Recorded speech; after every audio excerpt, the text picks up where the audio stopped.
Hello and welcome to another Friday night. I am Rafael Di Furia, back at it again to talk a little bit more about life abroad, living abroad, Italian dual citizenship, and living in Italy on another episode of Not Your Average Globetrotter. And this week, I wanted to focus in a little bit more on some of the things that I really love about Italy. Sometimes I share with you guys about some of my frustrations about certain things here, but we do also talk about those beautiful things. And this time I really wanted to focus in on what are the things that really kind of drive it home and make it all worth it in the end, at least from my perspective. Of course, if you have any input, feel free to leave that down in the comments section below if you're watching this here on YouTube, or if you're listening on Apple Podcasts or Spotify. Feel free to come on over to YouTube. But anyway, just before we get too much deeper into this video, if you would like to see more content like this about moving to Italy, Italian dual citizenship, and living life abroad, be sure that you are subscribed. And if you're here on YouTube, be sure to have that notification bell turned on. And if you could also give this video a like and share it with your friends, that would be so greatly appreciated. And for those of you who are subscribed on Apple Podcasts, thank you to those of you who have rated this series and left a review. Also, just one little more thing before we get too much deeper into this. I am going to be launching a new part of the Not Your Average Globetrotter project. So make sure that you have it marked down on your calendar to check out this YouTube channel. And for the first episode, the launch of this series, I will also be uploading an audio-only podcast that will be exclusive to those platforms, because there may be some content that might not be so YouTube friendly. But anyway, let's get into the rest of this episode. So of course, there are many things to talk about when thinking about Italy, and I don't just want to focus on the beautiful things. Some of what I do talk about here, the pizza, pasta, and amore, but definitely the food, the beverages, the desserts, and those sweet, delicious things, and even some of the liqueurs that you may find, even though I'm not much of a drinker. These are some of the things that I just want to get out of the way because it is the quickest to talk about, because just everything about Italian cuisine, other than maybe rabbit and horse, is something that I can say really is a part of life in Italy and living in Italy that I really enjoy, and that I feel like on a daily basis, that is my favorite way of getting to know this country better, by trying new dishes and trying those little things at the supermarket that I have no clue what they are, even if I've translated it, even if I understand the word. Just those little things at the supermarket that maybe you wouldn't normally buy. But also back in the United States, or really around the world, we're familiar with a type of Italian food, but it often is not authentic Italian food. And what we might be familiar with in the United States as one way of having a dish could end up having maybe 10 or more variations here in Italy based on the region that you're in. There is so much to try, and every different little place that you go has its own way of doing things. And forget the recipes that have the variations that maybe we aren't familiar with abroad, but those recipes that maybe we've never even heard of because it comes from some mountain village in the Apennine mountain range, and it just happens to be that one dish from that one village that you can only get there. That's something that I think is very special. And what I really love about Italy, it's how diverse its cuisine and food culture really is. This next point is something that I do love, but I do have my moments of frustration with, and that is the pace of life in Italy, especially in comparison to the hustle and bustle in North America, where you're working all the time, or maybe you have to eat lunch and work at the same time at your desk because you don't have that 15 minutes to take away from your work. I mean, even I remember being in high school, and it wasn't a question of how long your lunch was going to be, but they were trying to see how short they could get the lunch period to be.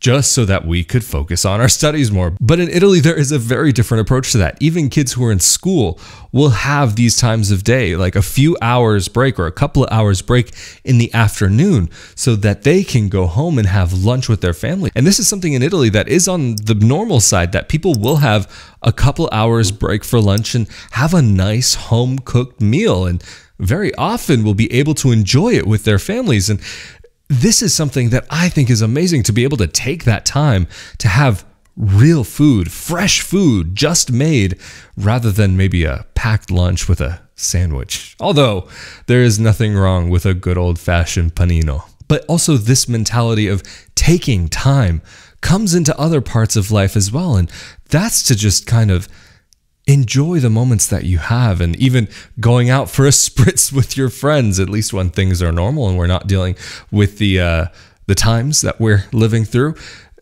Life in normal Italy, in air quotes, is an experience of being able to enjoy life for what it is. And I love this thirst for life that Italians have, and to enjoy those moments with their families, to enjoy those moments with their friends, and really take advantage of them. Just again, coming from that North American perspective, yeah, we enjoy spending time with our friends, but so much is at such a fast pace that I know I don't miss that. I know I don't miss that at all. Another aspect of what I love about life in Italy and living in Italy is related to my last point, and that's this quality of life, but not necessarily the quality of your living, but the quality of what you find around you. Where there could be food, clothing. There's a lot of things that you do find that are very well done, very well made. I'm not going to say everything is perfect, and I'm not going to say all of the streets are immaculate, or even that all the buildings are immaculate. But there is an appreciation of quality, and even art and music and handcrafted items that are well made. There is still an appreciation for them.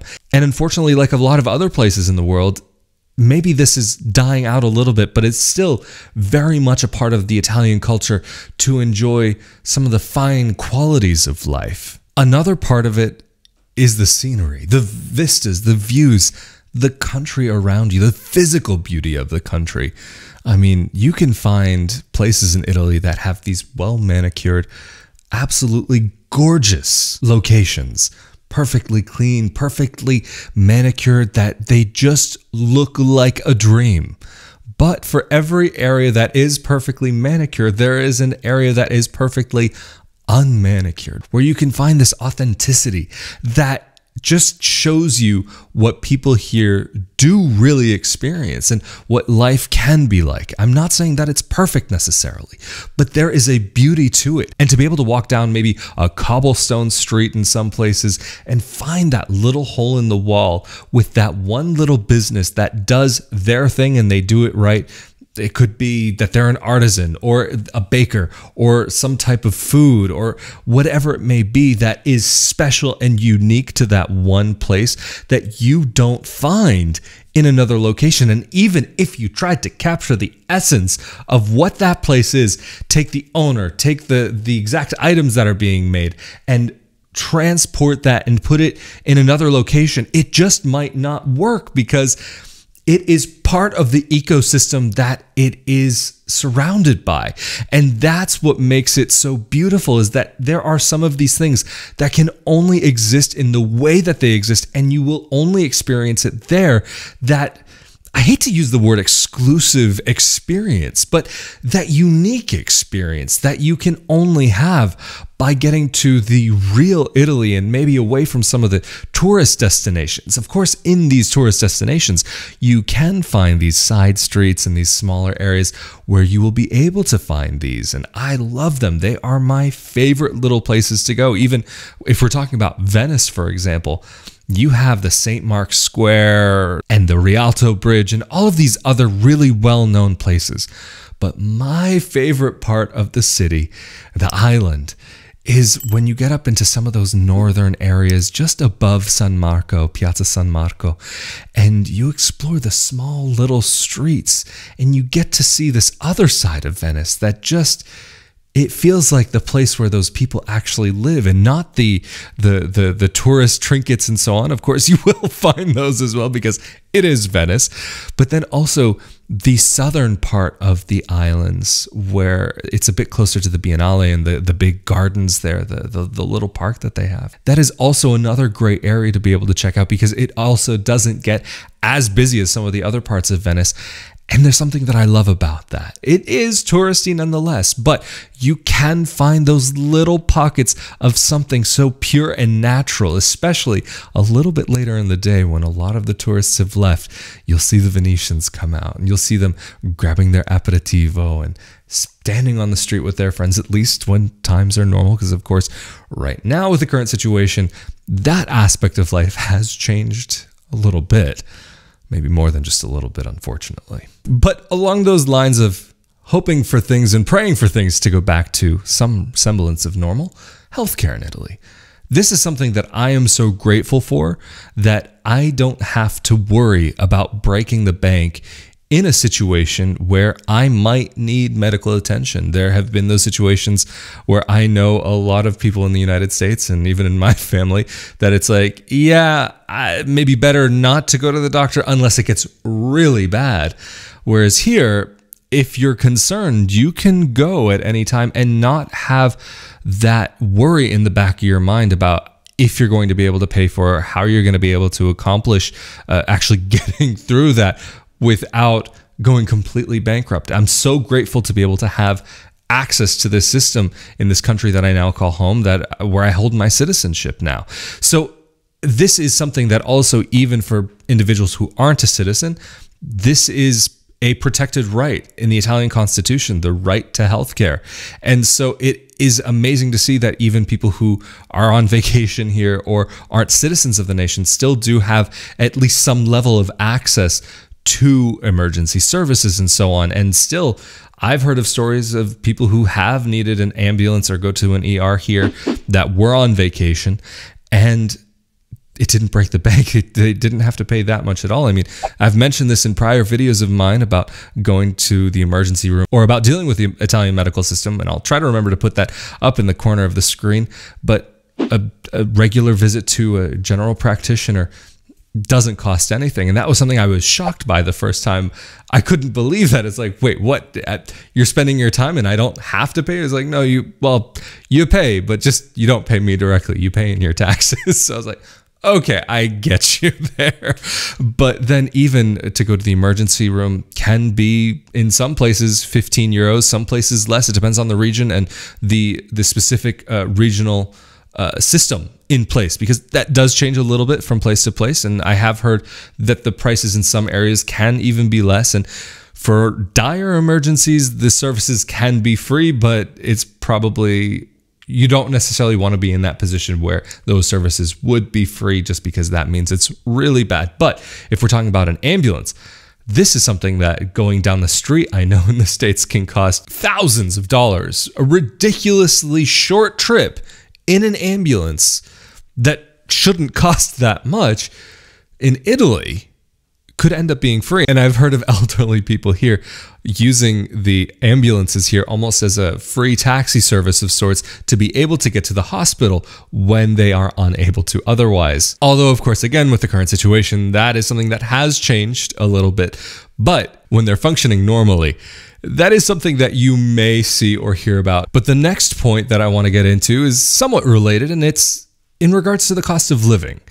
In Italy, yeah, you can have those parts of the country where the prices of living and of rent and going out can be on par with major cities across the globe. Generally speaking, the cost of living here, just for basic costs of just getting by and your rent and your food and you're not being extravagant, can be very much less than what you might pay, for example, in the United States, even in a lower cost area. Even for me, comparing some of the places that I lived in the United States to where I currently live, I could say maybe would be in the realm of 20 to 25% of what it would be to live in the United States in somewhat of an equivalent area.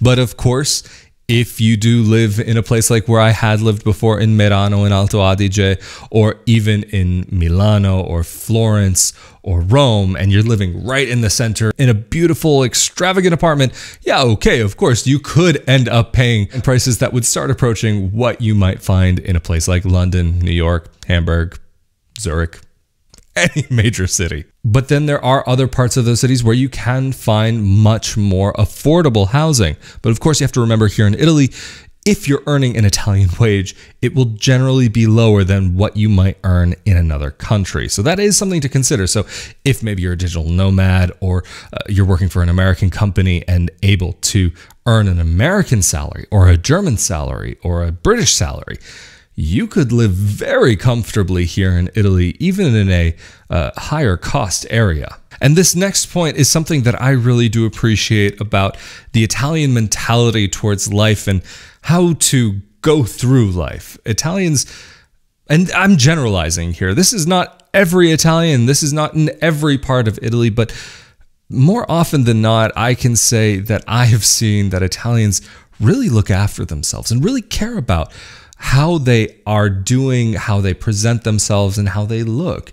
And even to go out of the house in sweatpants or yoga pants just to go do some shopping is almost unheard of. Yes, I have seen some adult men walking around in sweatpants going to do some shopping, but more often than not, they're actually not Italians that are doing that shopping, but maybe a teenager or someone like that might. But yoga pants, I can say I've probably never seen here being worn just out and about on the streets here. But I really do appreciate that putting a little effort into how you look and how you carry yourself and respecting yourself in that way. And not that I'm perfect in how I dress. And I'm not saying I dress like an Italian, but there's definitely an Italian influence on my style and the clothes that I wear. But because I'm a big guy, sometimes those styles don't quite fit me. So that's something to keep in consideration if you are coming from abroad and you are a little bit taller or larger. But I know I've even seen in a place like Milan, just on the street, an elderly woman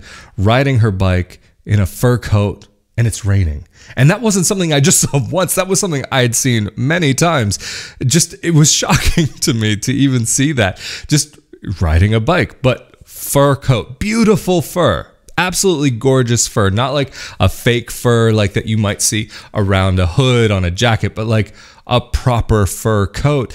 And even to go to the supermarket, many Italians don't dress down. They will dress at a kind of basic minimum level that even in the United States might actually be considered dressing up. Another thing that I really enjoy about living in Italy is the public transportation and ease of travel in the country. I've mentioned in a number of my videos that where I currently live, I can get from where I live to the center of Rome in about 3 hours, or even to Venice in about 45 minutes, Bologna in less than an hour, Florence in an hour and a half, Milan in 5 hours. And this is the thing, in such a small country like Italy, the size of California, there is so much to do and so much to see.